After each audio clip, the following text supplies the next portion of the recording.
Olá, eu sou o professor Ariel Fingerman, especializado na obra e no legado de Viktor Frankl, o autor de Em Busca de Sentido, esse grande e importante best-seller. E no vídeo de hoje eu quero te mostrar a ligação que existe, uma ligação direta que existe entre sentido de vida e uma boa saúde para a pessoa que tem um sentido de vida, tá bom? Esse é o meu vídeo de hoje. Bem, várias pesquisas já foram feitas e mostram e provam que uma pessoa que tem um sentido de vida, essa pessoa vai ter uma energia pessoal muito fortalecida, vai ter uma autoestima e por isso também uma imunidade física reforçada, tá bem? Então já tem muitas pesquisas publicadas mostrando que quanto mais uma pessoa tem sentido de vida claro na sua vida, diminui a ocorrência de doenças cardíacas, diminui a ocorrência de Alzheimer, diminui também incidentes cerebrais. Bem, então isso aí já está super provado em várias pesquisas, a tal ponto que o psiquiatra-chefe do Centro de Esclerose Múltipla da Universidade de Johns Hopkins, o nome dele é Adam Kaplan, ele escreveu o seguinte: deveríamos incentivar sentido de vida e não tomar pílulas e remédios. Olha só que interessante. E no vídeo de hoje eu quero te trazer aqui duas situações muito interessantes que apontam para isso, como o sentido de vida reforça a saúde física e também mental. E olha só, a primeira história que eu quero te contar é uma, lógico, história verdadeira, que aconteceu com o próprio Viktor Frankl, isso nos anos 1930, quando ele vivia ali em Viena, e ele trabalhava no hospital psiquiátrico de Viena chamado Am Steinhof. E ele chefiava ali uma equipe e ele resolveu fazer uma pesquisa muito interessante. O que ele fez? Primeiro, ele entrevistou dezenas e dezenas de pacientes daquele hospital psiquiátrico.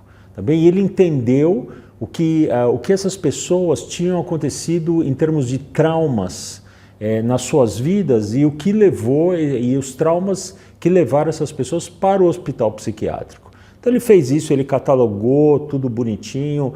O Viktor Frankl foi um médico, neurologista, psiquiatra, então ele fazia as coisas tudo bonitinho, tudo bem catalogado. Muito bem. E aí o que ele fez em seguida? Ele fez as mesmas perguntas que ele tinha feito para os pacientes, ele fez para a sua própria equipe. Os médicos assistentes que estavam trabalhando com ele, as enfermeiras que estavam trabalhando com ele, os enfermeiros e outras pessoas da equipe dele.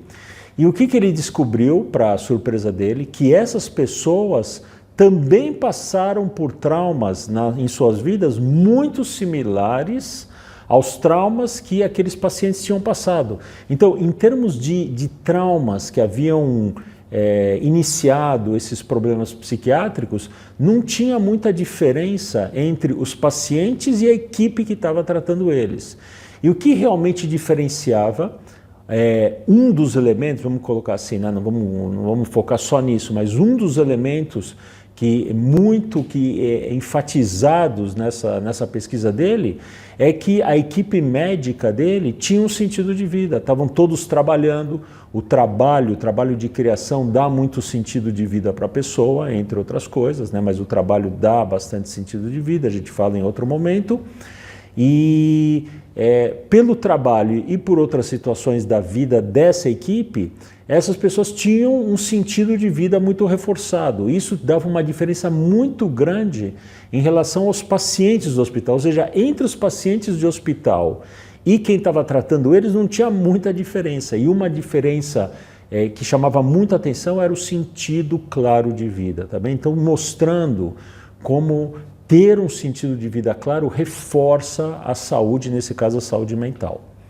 Uma outra situação que eu quero trazer aqui, também muito interessante, é o seguinte: 1967, século passado, 1967, anos 60, anos de muita ebulição cultural, musical, política e tal, e fizeram uma pesquisa em 1967 em jovens de vários países do mundo, né? E entre eles os jovens da Tchecoslováquia. E a Tchecoslováquia em 1967 fazia parte da órbita da União Soviética, era um país dominado pela União Soviética, que era um regime ditatorial. Então aqueles jovens, eles se sentiam muito frustrados, eles reclamavam muito de vazio existencial e eles, inclusive, eles reclamavam mais de vazio existencial do que os jovens dos Estados Unidos. Tá bem? Isso apontou a pesquisa. Também que era de se esperar em jovens daquela época, vivendo sob uma ditadura e ainda muito frustrante, porque o mundo todo falava em liberdade e os jovens da Tchecoslováquia estavam aí sob o jugo da União Soviética. Muito bem, o que aconteceu no ano seguinte, em 1968? Houve um grande levante na Tchecoslováquia contra a presença da União Soviética, contra o domínio da União Soviética. Uma coisa que não é muito diferente do que está acontecendo hoje em relação à Rússia e Ucrânia.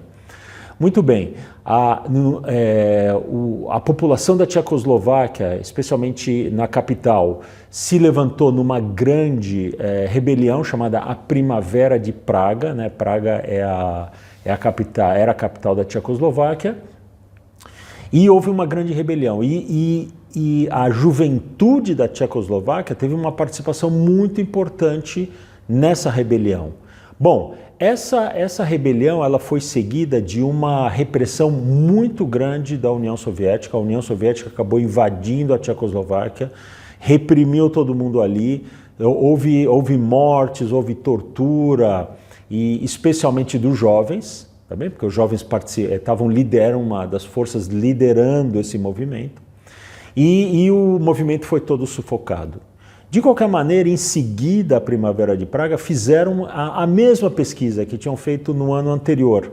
E o que surpreendeu quem fez a pesquisa foi o seguinte: em seguida àquela outra pesquisa, mostrou que os jovens da Tchecoslováquia não reclamaram muito menos de vazio existencial.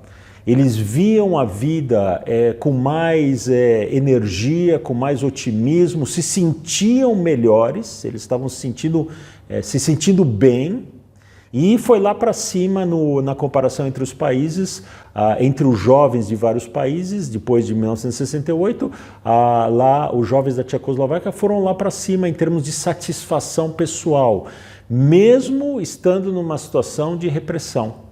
O que mostra, então, que aqueles jovens, em 1968, eles descobriram um sentido de vida, a participação nesses protestos. E isso levou eles a um bem-estar, certo? Então, novamente, essa ideia de quando a gente tem um sentido de vida definido, claro, nós nos sentimos bem, e isso se reflete em exames médicos, e isso se reflete também na nossa saúde mental. Tá bem? Então esse é o recado que eu quis trazer aqui nesse vídeo para você. Tá bem? Pensa nisso.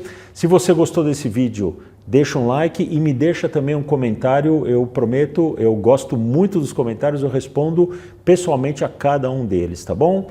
Muito bem, se sentido de vida é importante para você, não deixe de acompanhar esse canal, tá bem? Então eu vou ficando por aqui, te desejando tudo de bom, e a gente se vê no próximo vídeo. Até lá.